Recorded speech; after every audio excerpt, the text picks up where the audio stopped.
Está muito claro, para deixar claro aqui para os nossos telespectadores e internautas, né, que chegaram agora. O embargo declaratório nada mais é do que um instrumento jurídico que é utilizado para tentar trazer lucidez ou um pouco mais de luz em eventual sentença, quando é monocrática, ou num acórdão, para não deixar nada entre linhas, digamos assim. E aí a defesa técnica do Bolsonaro, que recebeu mais de 8 milhões de reais na fase preliminar, exerceu dentro do prazo tempestivo, foi acolhido o pedido de embargos e depois de quase 20 dias, a primeira turma do Supremo Tribunal Federal resolveu, então, apreciar e aí, então, se fez coisa julgada e, a partir da publicidade, dará, né, o cumprimento da pena. Vamos começar aqui pelo professor Porto. Professor, houve equívoco aí na interpretação advinda da primeira turma do STF referente a esse embargo declaratório? Acho que isso aí, acho que na minha opinião, modesta opinião, me corrija se eu estiver errado, o embargo declaratório, na maioria das vezes, é algo mais protelatório do que propriamente reformatório. Então, é mais ou menos para dizer o seguinte: fizemos isso. Não vai mudar, a gente sabe que não vai mudar, que o correto seria,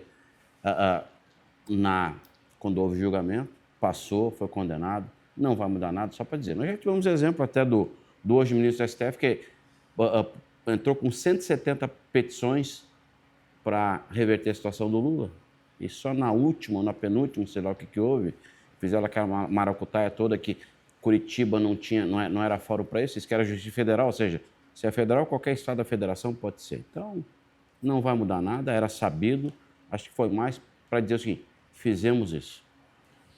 É isso aí, a percepção do professor Alexandre Porto. Silveira, conta pra gente.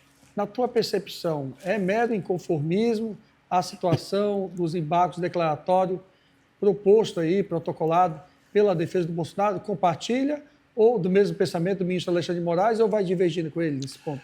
Olha, eu acredito que o ministro que dá um voto de cento e tantas páginas, 140 páginas aproximadamente, não deixou de apreciar os argumentos da defesa, né?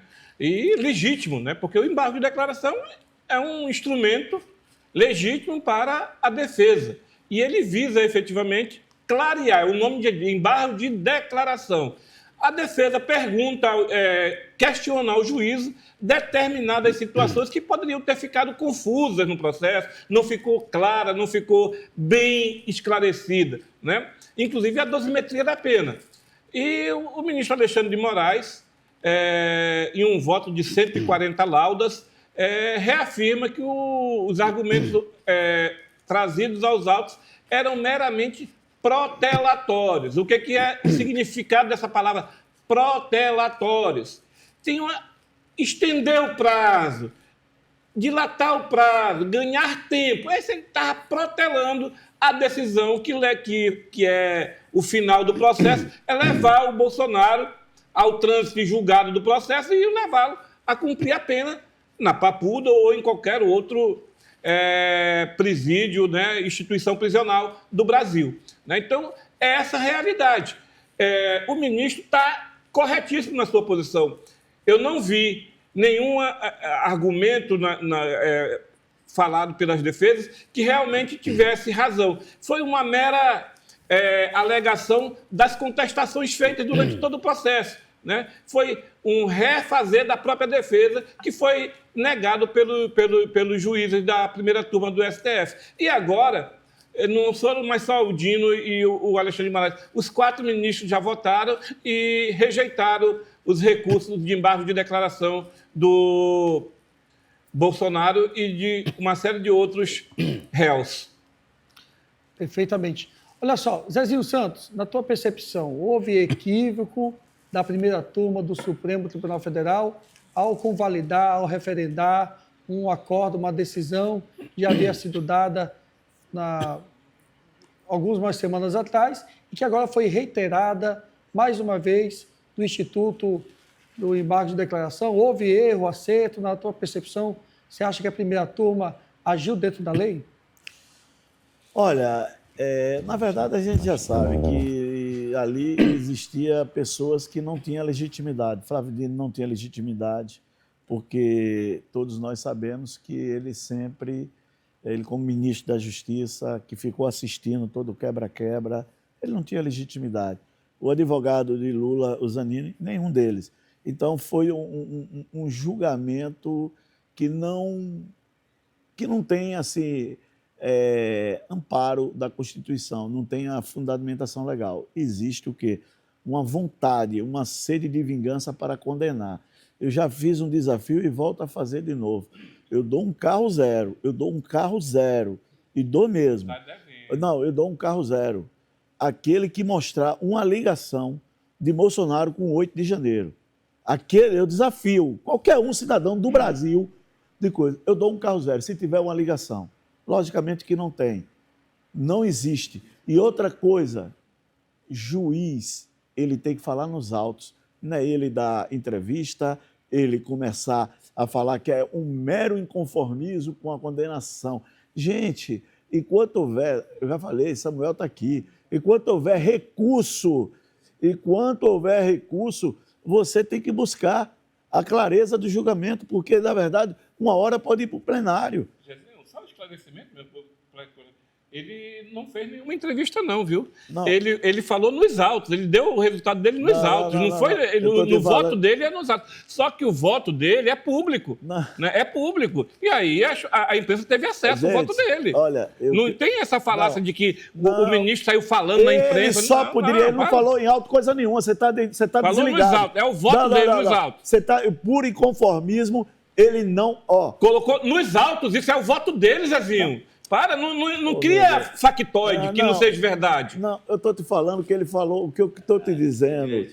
Gente, olha, talvez você... o que eu estou te dizendo é que ele fez uma declaração que é mero inconformismo na condenação. No voto dele. Ele não deu entrevista disso, ele não fez uma declaração pública. Ele fez o voto dele e disse, olha, é mero inconformismo disso. Vai olhar, tem release do STF. Cadê? Mas tem release para a imprensa. Ele fez. Tem release para a imprensa. Tem release do STF, release é da sentença que ele deu. Então, para de dizer que o Alexandre de Moraes, você você cria uma narrativa para levar as pessoas desacreditarem. Foi por isso que o Bolsonaro foi condenado. Criando narrativa e contra a posição das urnas eletrônicas. É por isso. E aí combinou uma série de ações que combinou o golpe. Peraí.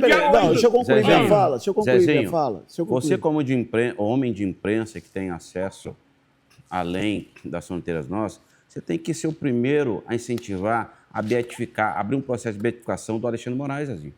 Não, mas deixa eu te falar aqui. Gente, quando Lula foi condenado por corrupção, eles, inconformados, eles disseram que era um Supremo acovardado. Edson Cujuí e toda a petralhada disse que era o Supremo acovardado. E a fala do Lula era o Supremo acovardado. Tu não tem argumento. Vocês foram para cima do Supremo. Zezinho. Você não tem argumento e todo o teu argumento é o Lula. O Lula é culpado pela chuva, o Lula é culpado... Lula foi condenado por corrupção. Foi inocentado. O Lula é presidente da República hoje. Foi inocentado. Por quê? Foi condenado por um juiz parcial, Zezinho. Um juiz comprometido. Um juiz que combinou as coisas com ele foi condenado o Ministério em 3 Público. instâncias. Para, Zezinho. Não crie narrativas. A condenação do Lula é superada, Zezinho. Traga argumentos sobre o Bolsonaro. O que o Bolsonaro fez de inocente? Lula nunca foi inocentado.